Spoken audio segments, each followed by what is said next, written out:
आज मैं आपको पढ़ाने वाली हूँ व्हाट इज ब्रिक, यानी ब्रिक होता क्या है। और ये आपके क्लास 4th मैथ्स के पहला चैप्टर बिल्डिंग विथ ब्रिक्स का टॉपिक है, राइट। चलिए शुरू करते हैं हम कि ब्रिक होती क्या है। चलिए बताओ, हैंड्स जल्दी से हाथ ऊंचे करो, आप लोग जल्दी से हैंड्स अप करिए। कौन कौन बताएगा मेरे को कि ब्रिक होती क्या है। सोच में पढ़ रहे हैं आप, क्या होती है ब्रिक। अच्छा, मैं अगर ये पूछूं आपसे कि ईंट क्या होती है तो आप बताओगे। यस, अब कुछ बच्चों को थोड़ा थोड़ा समझ में आ रहा है कि मैम ईंट तो हमने सुना है। कहाँ सुना है? ये जो आपके घर बने हैं, यहाँ आपको ईंट बाहर कहीं भी कंस्ट्रक्शन होता है, आपका स्कूल की बिल्डिंग है, सब कैसे बनी है? ईंट से ही तो बनी है ये सारी चीजें। तो ईंट क्या होती है मैंने आपको पिछले लेक्चर में थोड़ी सी उसकी झलक दिखाई थी। देखिए, ये हमने पिछले लेक्चर में देखा था कि ईंट ऐसी दिखती है ना। तो अब उसको अगर आपसे कोई पूछे कि ईंट को आप डिफाइन करो, क्या होता है एक्चुअली ईंट, तो आप क्या बोलोगे? तो जो ब्रिक है उसको ही हम हिंदी में क्या बोलते हैं? ईंट बोलते हैं, ठीक है। और अगर ईंट को मैं थोड़ा सा डिफाइन करना चाहूँ कि क्या डेफिनेशन होगी उसकी, तो देखिए, अ brick is man made building material used to make walls and other construction। यानी कि ये क्या है? जो ब्रिक है, किसी एक चीज को हमने ब्रिक बोला जो ऐसी दिखती है ना। ये जो दिख रही है आपको, ऐसी दिखने वाली को हमने क्या बोला है? ब्रिक बोल दिया है, राइट। तो ऐसी दिखने वाली चीज को हमने बोल दिया है ब्रिक। तो उसका क्या मतलब है? ये एक मैन मेड बिल्डिंग मटेरियल है। कैसा मटेरियल है? Man made building material. कहने का मतलब कि इंसानों ने ही, हम लोगों ने ही, अब मैं ये नहीं कहूँगी कि मैंने बनाया है उसको, बट जो लोग का ये काम होता है, जिन लोगों को आता है ब्रिक्स बनाना, वो बनाते हैं। यानी कि इंसानों ने ही बनाई है ये ईंटें, कोई भगवान ने हमको बनाकर नहीं भेजी है ना। सो क्या है? ये एक मैन मेड बिल्डिंग मटेरियल है used to make walls and other construction। यानी कि काय के लिए यूज होता है ये? वॉल्स बनाने, यानी कि दीवार बनाने, और बहुत दूसरी कंस्ट्रक्शन की चीजों में, यानी कि कुछ और चीजें बनाने के लिए यूज होती है।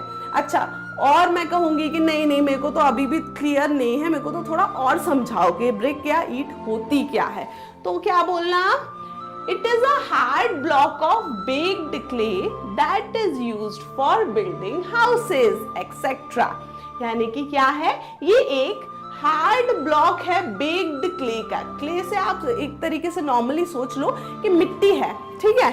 क्ले तो आप लोग playing clay, yes, playing clay से आप कुछ शेप्स बनाते होंगे घर में, है ना।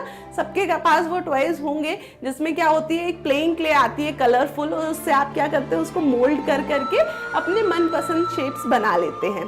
तो वैसे ही आप सोच लीजिए कि ऐसी क्ले होती है एक, और उस क्ले को हम किस शेप में बना देते हैं? ऐसा। और वो कैसा होता है? फिर उसको बना के क्या करते हैं? हम बेक करते हैं, यानी कि उसको आग में पकाते हैं। आग में जब वो पक जाती है, जैसे कि हम रोटी पकाते हैं, ऐसे ही उसको हम क्ले को पकाते हैं इस शेप में बना के, और वो खूब पक कर कैसी हो जाती है? हार्ड ब्लॉक बन जाता है उसका, बिल्कुल हार्ड बन जाती है वो। क्या होता है फिर? एकदम नहीं टूटेगी, है ना। क्ले नहीं तो वैसे तो ऐसे ऐसे हम हाथ लगाएंगे तो वो फिर दूसरा शेप ले लेगी, लेकिन जब आप उसको क्या करोगे? बेक कर दोगे तो वो हार्ड हो जाएगी। तो उस चीज को हम क्या बोलते हैं? उसी को हम बोलते हैं ब्रिक। आगे देखो, it is used for building houses etcetera. यानी कि सबसे कॉमन चीज अगर आपको बोले कोई ईंट क्या है, ब्रिक क्या है, तो भैया घर कैसे बना है? सबके घर तो ईंटों से ही बने हैं। तो ईंट वही चीज है जिससे घर बने होते हैं। ये क्या है? बेक्ड क्ले है। ये भी आप बोल सकते हो, तो और अच्छा इंप्रेशन पड़ेगा, है ना। समझ आया? तो देखिए, ये ऐसे दिखती है ईंट, और इसी कलर की दिखती है, ठीक है। अब इस पे आप पेंट कर दो तो फिर ये नहीं है, नहीं तो आप कहोगे मैम मेरे घर में तो, मेरे रूम में तो क्या है, पिंक कलर का पेंट है, यहाँ तो ये दूसरे कलर की रेड दिख रही है। हमारे घर में तो रेड कलर दिखते ही नहीं है दीवार पे। क्यों नहीं दिखता? क्योंकि आपने उसको क्या कर दिया? पेंट कर दिया होगा ऊपर से, है ना। चलिए, तो ब्रिक ऐसी दिखती है। और देखिए, फिर एक ये जो छोटी छोटी ब्रिक्स को हम देखो ऐसे जमा दें, अगर ये देखो ब्रिक्स एक के ऊपर एक रखी हुई है यहाँ, तो ये क्या है? वॉल, यानी कि दीवार है। ये आपकी क्या है? वॉल है, राइट। और ये क्या है? आपकी एक ब्रिक है। तो एक ब्रिक है और बहुत सारी ब्रिक को एक साथ आप जमा देंगे तो क्या बन जाएगी, एक दीवार बन जाएगी, यानी वॉल बन जाएगी। तो मैंने आपको अभी क्या समझा दिया कि ब्रिक क्या होती है, क्योंकि आपका जो क्लास 4th मैथ्स का पहला चैप्टर है ना, जिसका नाम है बिल्डिंग विथ ब्रिक्स, तो उसमें यार बिल्डिंग विथ ब्रिक्स है नाम, तो नाम का मतलब तो पता होना चाहिए ना चैप्टर का। तो अब समझ में आ गया कि ब्रिक्स का क्या मतलब होता है, ये ईंटों का बोलते हैं हम ब्रिक्स, ठीक है। अब बिल्डिंग विथ ब्रिक्स का क्या मतलब है, यानी ईंटों से बनाना। अब ईंटों से क्या बना रहे हो, तो फॉर एग्जाम्पल वॉल बना रहे हो आप, दीवार। अब ईंटों से तो बहुत कुछ बन सकता है, जरूरी थोड़ी कि सिर्फ दीवार बनाए। मेरे को गार्डनिंग का बहुत शौक है, तो मैं क्या करती हूँ, ईंटों से मैं एक बाउंड्री बना देती हूँ, सो दैट जो मिट्टी है वो बाहर ना आए। एक बाउंड्री बनाऊंगी ईंटों से और उसके दूसरी तरफ क्या है, मिट्टी डाल दूंगी। ऐसे और भी बहुत सारी चीजें बनती हैं, आप जमीन पे लगा सकते हो, अलग अलग क्या बना सकते हो, शेप्स बना सकते हो उसके, ऐसे बहुत सारे यूज होते हैं ईंटों के। सो हमने समझ लिया अब ईंट क्या होती है।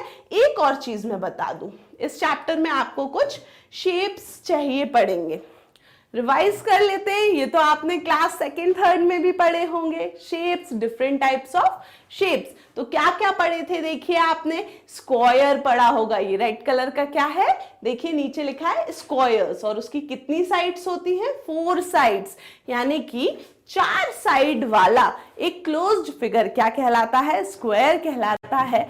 और देखिए साइड्स का क्या मतलब होता है, देखिए ये होता है साइड्स का मतलब, ये जो बनी हुई है ना, ये यहां से यहां तक बाउंड्री मान सकते हो, ये एक बाउंड्री, ये दूसरी बाउंड्री, ये तीसरी बाउंड्री और ये चौथी बाउंड्री। तो ये कितनी बाउंड्री है, इसमें 4 बाउंड्री है।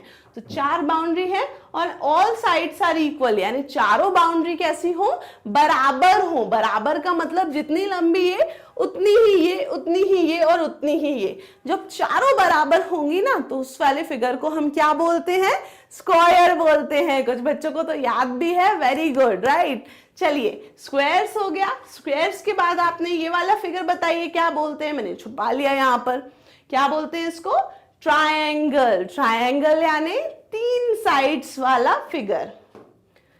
क्लियर हुआ, तो ये 3 साइड वाले फिगर को हम क्या बोलते हैं, ये ग्रीन वाला क्या है, जल्दी जल्दी सब बोलिए साथ में, ट्रायंगल है, वेरी गुड। नेक्स्ट देखिए क्या है यहाँ पे येलो कलर में, येलो कलर किस किस का फेवरेट है, बिल्कुल बताना मेरे को, हाँ। तो येलो कलर में दिया हुआ है रेक्टेंगल। इसकी कितनी साइड्स होती हैं, इसकी भी 4 साइड्स होती हैं। बट आप कहोगे मैम आपने तो अभी बताया कि जो 4 साइड वाला होता है उसको हम बोलते हैं स्क्वायर, तो यहाँ 4 साइड वाले को हम रेक्टेंगल क्यों बोल रहे हैं। तो देखो यहाँ पे अंतर समझना, यहाँ चारों साइड कैसी थी, बराबर थी उसकी, पर यहाँ पे क्या है, अपोजिट साइड्स आर इक्वल, यानी कि जो अपोजिट, अपोजिट का मतलब क्या होता है, आमने सामने, ऐसा समझ लो, ठीक है। तो आमने सामने वाले इक्वल होंगे और सब साथ वाले इक्वल नहीं होंगे, ठीक है। तो ऐसा 4 बाउंड्री वाला फिगर जिसमें आमने सामने वाले बाउंड्री क्या हो, इक्वल हो, साइड्स इक्वल हो, उसको क्या बोलते हैं हम, रेक्टेंगल बोलते हैं, ठीक है।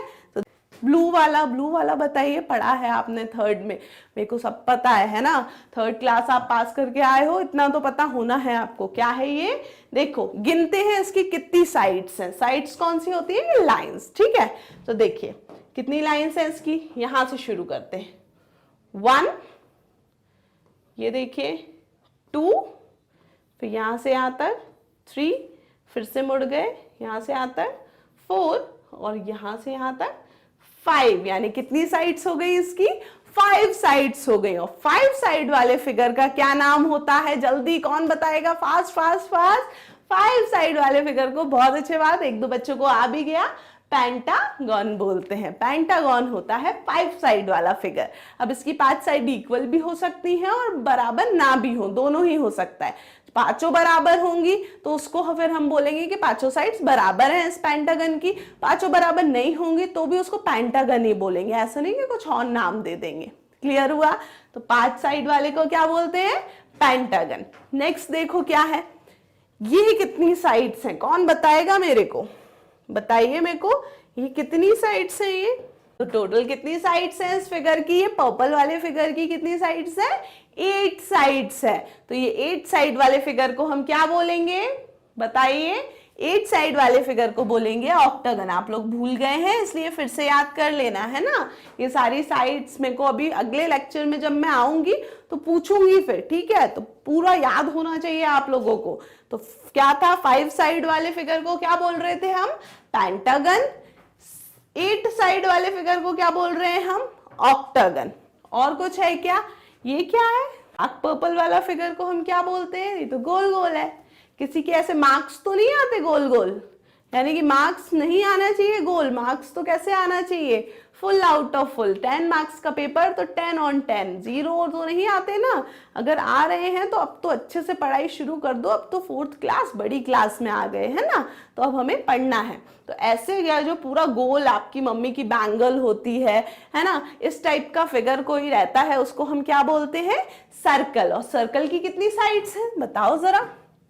यहां से मैंने शुरू किया, गोल घूमते घूमते घूमते कहीं ऐसे खत्म ही नहीं हो रहा है, तो यानी कि एक भी साइड नहीं है, एक भी ऐसी लाइन है ही नहीं सर्कल में, तो नो साइड्स हो जाएंगे, यानी कि कोई भी साइड नहीं होती सर्कल में।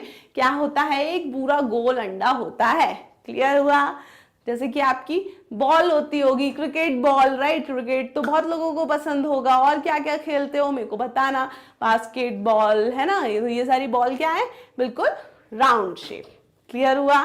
तो आज हमने क्या पढ़ लिया? अभी डिफरेंट टाइप्स ऑफ शेप मैंने बताया आपको, जिसमें हमने स्क्वायर, ट्रायंगल, रेक्टेंगल, साथ साथ बोलो, square, triangle, rectangle, pentagon, octagon and circle पढ़ा है। क्लियर हुआ? और अभी थोड़े पहले क्या पढ़ा था हमने? ब्रिक्स पढ़ा था। इसके थोड़े पहले मैंने बताया था आपको कि ये ब्रिक्स क्या होता है। क्लियर हुआ?